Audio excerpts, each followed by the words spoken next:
अस्सलाम वालेकुम नाज़रीन, मैं हूं मंसूर अली खान। अपने डिजिटल चैनल के ऊपर आपको खुश आमदीद कहूँगा। नाज़रीन, पिछले 8 घंटे की आम तरीन खबरों के साथ एक दफ़ा फिर आपके सामने हाजिर है। आपसे दरख्वास्त के चैनल को सब्सक्राइब करना मत भूलिएगा, बेल आइकन प्रेस कीजिए। अगर आपको हमारी वीडियो पसंद आए उसे लाइक और शेयर ज़रूर कीजिएगा। जनाब, जो कुछ हुआ है पिछले 8 घंटे के अंदर, मेरा ख्याल में इसके ऊपर पूरी एक फ़िल्म बन सकती है, क्योंकि वो जंग जो पिछले तकरीबन 1 महीने से भी ज़्यादा से जारी थी, बिलाखिर उस जंग को आखिरी मोमेंट के ऊपर, जिस तरह कहते हैं ना क्रिकेट के मैच में जो है वो आखिरी ओवर होता है, तो आखिरी ओवर के अंदर जाके ये जंग रुक गई है। और जाहिर बात है, इसमें से मेरा ख्याल में, ये मेरी राय है, अगर कोई शख्स जीता है, अगर कोई मुल्क जीता है, तो वो है पाकिस्तान। पाकिस्तान एक ऐसा खिलाड़ी जिसने ना इस जंग में हिस्सा लिया, ना एक मिसाइल फायर किया, ना उसकी सरजमीन के ऊपर कोई मिसाइल फायर हुआ, ना कोई गोली चली, लेकिन जीत एंड में पाकिस्तान की हुई है। बिल्कुल आखिरी लम्हों पे, मिसाल के तौर पे सुबह 5 बजे की ये डेडलाइन थी कि 5 बजे तक जो है वो डोनाल्ड ट्रंप ने कहा था कि 5 बजे के बाद जो है शदीद बमबारी करेंगे। डोनाल्ड ट्रंप की जानिब से जो ज़बान इस्तेमाल की गई, गालियां तक दी गई अपने ट्वीट के अंदर एक दिन पहले। उसके बाद कल उसने ये ट्वीट किया कि जनाब, एक पूरी सिविलाइजेशन जो है मैं उसे ख़त्म कर दूंगा। अफसोसनाक बात है, ऐसा होना नहीं चाहिए था, लेकिन ये होने जा रहा है। कहानी जो है वो इस हद तक चली गई थी। ये भी खबरें आई कि जनाब ईरान ने जो है वो मुकम्मल तौर पर कह दिया कि हम इसके लिए पूरी तरह तैयार हैं, लेकिन उसके बाद तकरीबन रात को 12 बजे के आसपास जो है वो शहबाज शरीफ साहब ये ट्वीट करते हैं, जो आपको स्क्रीन के ऊपर नजर आ रही है। 12:17 के ऊपर जो है वो ये ट्वीट करते हैं, diplomatic efforts for peaceful settlement of the ongoing war in the Middle East are progressing steadily, strongly and powerfully with the potential to lead to substantive results in near future, to avoid diplomacy to run its course. To allow diplomacy to run its course, I earnestly request President Trump to extend the deadline for 2 weeks. Pakistan, in all sincerity, requests the Iranian brothers to open Strait of Hormuz for a corresponding period of 2 weeks as a goodwill gesture. We also urge all warring parties to observe a ceasefire everywhere for 2 weeks to allow diplomacy to achieve conclusive termination of war in the interest of long-term peace and stability in the region. Urdu में तर्जुमा कर देता हूँ। शहबाज शरीफ साहब ने कहा कि जनाब, इस वक्त जो मुज़ाकरात का अमल जारी है, जो हम लोग अमन कायम करने की कोशिश कर रहे हैं, उसके लिए ज़रूरी है कि दोनों साइड्स जो हैं वो अपनी वॉर को रोकें, सीज़ फायर करें, और साथ ही साथ इस 2 हफ्ते के अंदर अंदर जो है वो ईरान स्ट्रेट ऑफ हुर्मुज़ को खोले, अमेरिका जो है ये बमबारी बंद करे, और जो डेडलाइन है डोनाल्ड ट्रंप ने दी हुई है, इसे 2 हफ्ते के लिए जो है वो मज़ीद आगे ले जाया जाए। ज़हन में रखिएगा, टाइम बड़ा इंपॉर्टेंट है कि रात को 12:17 यानी तकरीबन 12:15 बजे जो है ये ट्वीट हुआ। 5 बजे की डेडलाइन जो है वहाँ पर मौजूद है। आखिरी घंटों की सूरत हाल जो चल रही है। उसके बाद वज़ीर आज़म हाउस, दफ्तर ख़ारजा, पाकिस्तान के अंदर इस्लामाबाद का दारुल हुकूमत पूरी तरह जो है वो मरकज़ निगाह बना था पूरी दुनिया से। CNN हो, BBC हो, बल्कि जो सूरत हाल चल रही थी, सिर्फ शहबाज शरीफ साहब की इस ट्वीट करने के ऊपर ही, अभी कोई अनाउंसमेंट नहीं हुई थी, सिर्फ शहबाज शरीफ साहब ने एक्चुअली दरख्वास्त की थी कि जनाब ये कर दिया जाए, और उसके साथ ही जो है वो मार्केट के अंदर एकदम हलचल हुई। और जब मैं मार्केट्स कह रहा हूँ तो मैं पूरी दुनिया की स्टॉक मार्केट्स की मैं बात कर रहा हूँ, मैं ऑयल प्राइसेस की बात कर रहा हूँ कि उसके अंदर जो है एकदम एक डिप आ गया। और जब ये ट्वीट सामने आया तो मैं देख रहा था, जाहिर बात है इनके सियासी हरीफ भी हैं, उन्होंने कहा ये दिन भी आना था कि शहबाज शरीफ की वजह से जो है पूरी दुनिया की मार्केट्स हिल गई हैं, क्योंकि उनकी एक ट्वीट से जो है वो ये कहा जा रहा है। बहरहाल उसके बाद जो है वो 12:17 के ऊपर जो है वो बात होती है CNN की जानिब से। उसके बाद इसके ऊपर रिपोर्टिंग शुरू होती है कि जनाब शहबाज शरीफ साहब की जो ट्वीट है या जो उन्होंने दरख्वास्त की है, उससे बड़ा सीरियसली वाइट हाउस के अंदर जो है वो कंसिडर किया जा रहा है, और बड़ा पॉजिटिवली जो है उसको कंसिडर किया जा रहा है। सिर्फ शहबाज शरीफ साहब नहीं, बल्कि फील्ड मार्शल आसिम मुनीर भी जो है वो इस सारे प्रोसेस के अंदर इन्वॉल्व थे। कल उन्होंने कोर कमांडर कॉन्फ्रेंस की सरबराही भी की थी, और पिछले 24 घंटे के अंदर मोहम्मद बिन सलमान, जो सऊदी अरब के जो हुक्मरान है, बहरीन के साथ जो है वो राब्ते में था पाकिस्तान, और दीगर ममालिक के साथ जो है वो राब्ते में था। और इसी दौरान 12:17 पे शहबाज शरीफ साहब ये ट्वीट करते हैं, और इसके साथ साथ ये खबरें आना शुरू होती हैं कि बड़ी पॉजिटिवली जो है वो इस सारी चीज़ को लिया जा रहा है। और उसके बाद रात को 3:32 के ऊपर, सिर्फ जंग शुरू होने से अप्रॉक्सीमेटली 1.5 घंटा पहले, यानी कि जंग तो खैर शुरू हो चुकी हुई थी, लेकिन वो जो बमबारी, जिस तरह डोनाल्ड ट्रंप ने कहा था हम इनका पूरा इंफ्रास्ट्रक्चर उड़ा के रख देंगे, 3:32 के ऊपर डोनाल्ड ट्रंप जो है वो ये पोस्ट करते हैं। आगे लिखते हैं जी, based on conversation with prime minister Shehbaz Sharif and field marshal Asim Munir of Pakistan, दोनों का नाम जो है वो सबसे पहले लिखते हैं, and wherein they requested that I hold off the destructive force being sent tonight to Iran and subject to Islamic Republic of Iran agreeing to the complete, अब ये बड़ा इंपॉर्टेंट है, agreeing to the complete, immediate and safe opening of the Strait of Hormuz, I agree to suspend the bombing and attack of Iran for a period of 2 weeks. मैं 2 हफ्ते के लिए मैं इस कंडीशन के ऊपर रोक रहा हूँ कि ये 2 हफ्ते के लिए जो है वो स्ट्रेट ऑफ या आपने हुर्मुज़ जो है उसे खोला जाए. I agree to suspend the bombing. This will be a double sided cease fire. ये दोनों साइड से सीज फायर होगा. ये नहीं हो सकता कि सिर्फ हमारी साइड से होगा, ईरान की जानिब से भी जो है मुकम्मल सीज फायर किया जाएगा. The reason for doing so is that we have already met and exceeded all military objectives. उन्होंने कहा कि हम ऑलरेडी अपने जो फौजी अहदाफ थे वो हम ऑलरेडी उसे पूरा कर चुके हैं. And are very far along with a definitive agreement concerning long-term peace with Iran. और इसके साथ साथ हम ईरान के साथ जो है वो एक बड़ा मुआहदा करने के लिए भी अब तैयार हैं. And peace in the Middle East. We received a 10-point proposal from Iran and believe it is a workable basis on which to negotiate. उन्होंने कहा 10 निकाती एजेंडा जो है हमें ईरान से मिला है और हमें लगता है कि इसके ऊपर काम हो सकता है. अगर आपको याद हो, मैंने पिछले वीडियो के अंदर आपसे ये बात की थी. मैंने कहा था कि बाकी सारी चीज़ों का कोई इशू नहीं है, सिर्फ एक पॉइंट एजेंडा है और वो है आबना हुर्मुज़. आबना हुर्मुज़ के ऊपर जो है वो अमेरिका चाहता है कि इसको खोला जाए और अगर इसको खोल दिया जाता है तो मामला जो है वो रिजॉल्व हो जाएगा. उसके बाद आगे कहता है कि जी almost all of the various points of past contention have been agreed to between the United States and Iran. बाकी सारे पॉइंट्स के ऊपर जो है वो हमारा मामला तय हो गए हैं. But 2 week period will allow the agreement to be finalise and consummated. यानी ये जो हमारी बाकी चीज़ें जो डिसाइड हुई हैं ये अगले 2 हफ्ते के अंदर जो है इसको हम बाकायदा तौर पर मुआहदा बना के इसको फाइनलाइज कर लेंगे.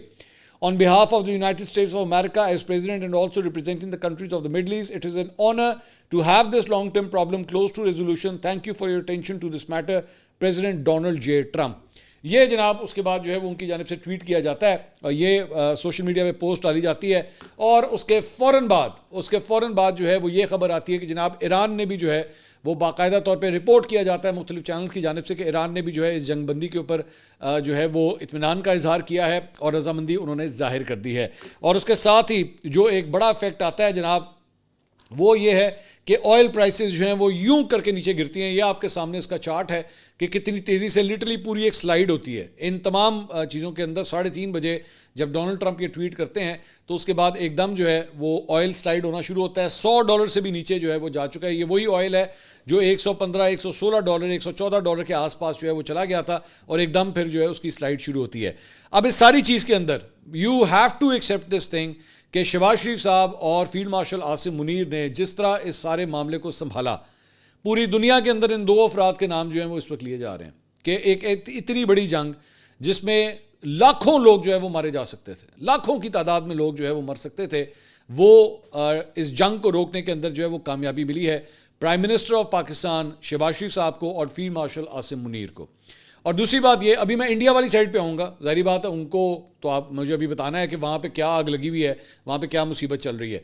लेकिन इस सारे प्रोसेस के अंदर पाकिस्तान ने जिस तरह अपना एक किरदार अदा किया है और पूरी दुनिया के अंदर, मैं आपको अभी से बता रहा हूँ या अभी आप नोट कर लीजिएगा, बल्कि मैं कहूँगा अपनी टीम को कि अगले वीलॉग में आपके साथ हम शेयर करेंगे कि पाकिस्तान का लफ्ज़ जो है वो पूरी दुनिया के तमाम इंटरनेशनल वेबसाइट्स के ऊपर जो है इस वक्त लिया जा रहा है कि जनाब Pakistan has made the break through.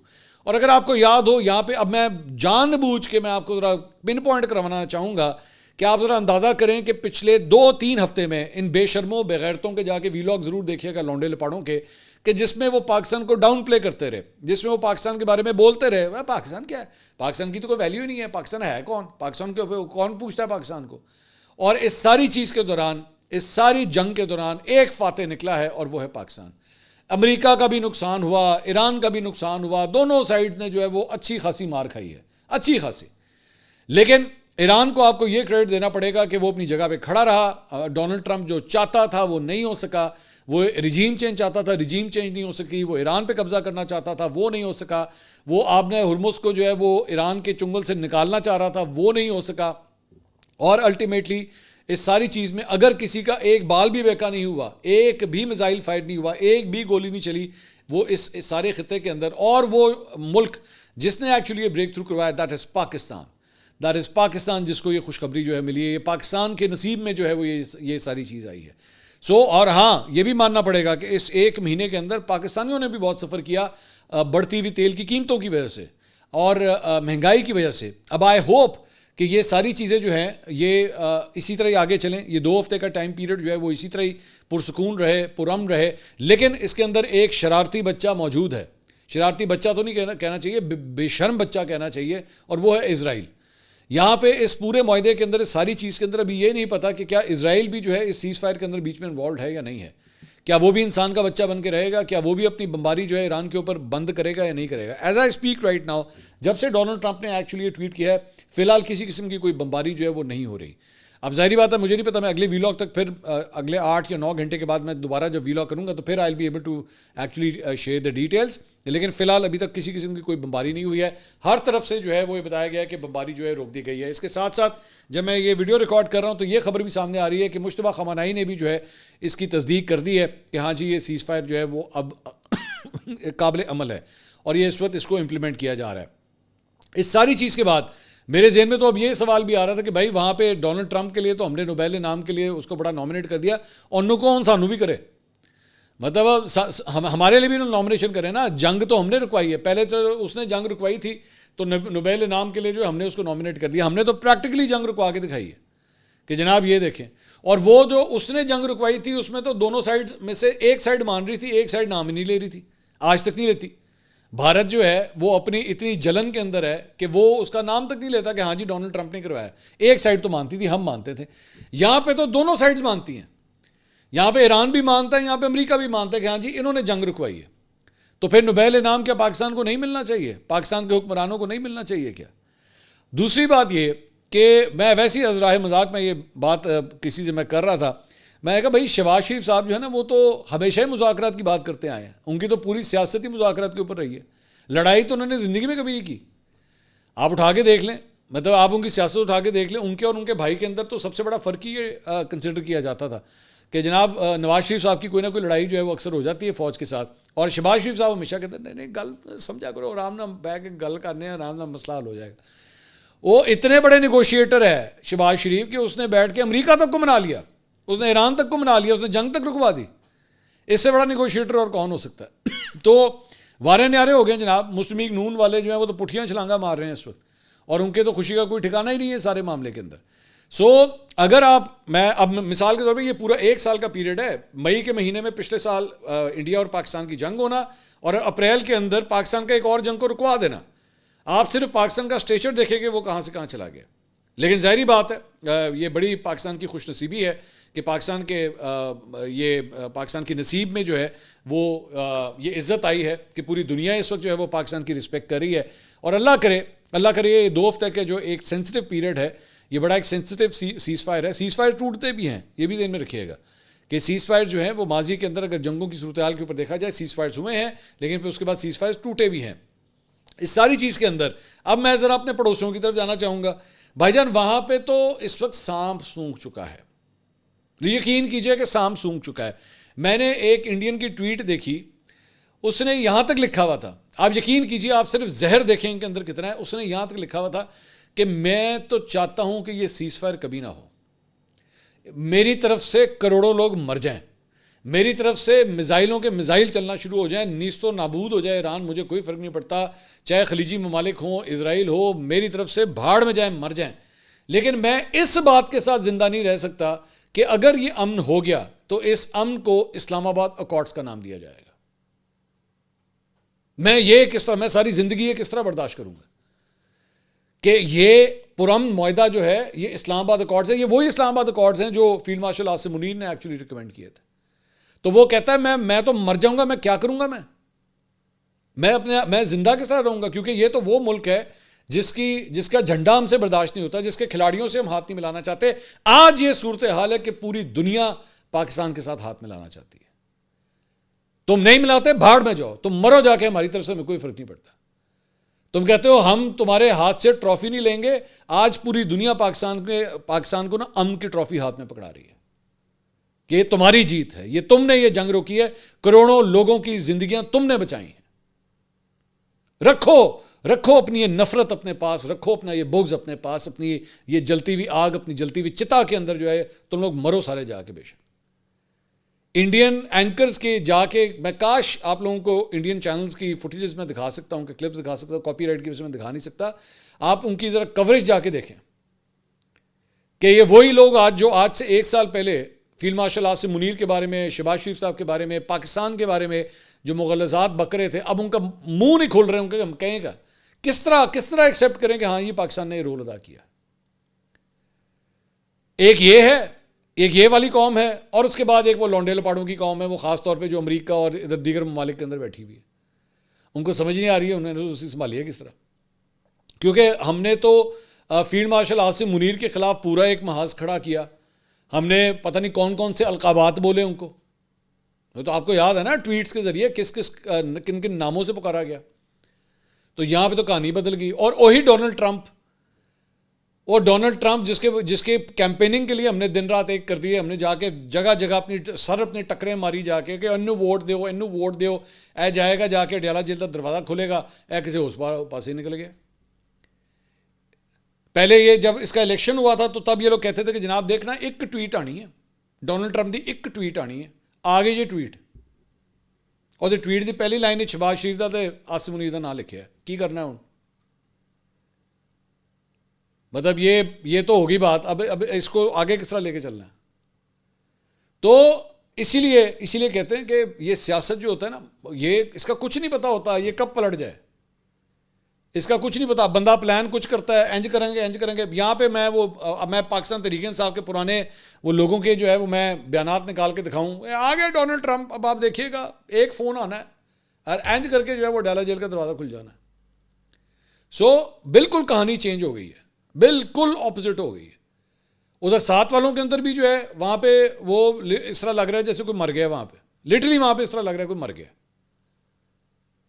वो एक दूसरे की शक्लें देख रहे हैं, उनको समझ नहीं आए ऐसे तो तजिया किस तरह करिए, इस पर करें किस तरह, क्योंकि वो डोनाल्ड ट्रंप तो नाम ले लेके तारीफ़ें कर रहा है कि मैं ऐसे कहने किया जे, मैंने शहबाज शरीफ के कहने पे किया, मैंने आसिम मुनीर के कहने पे किया।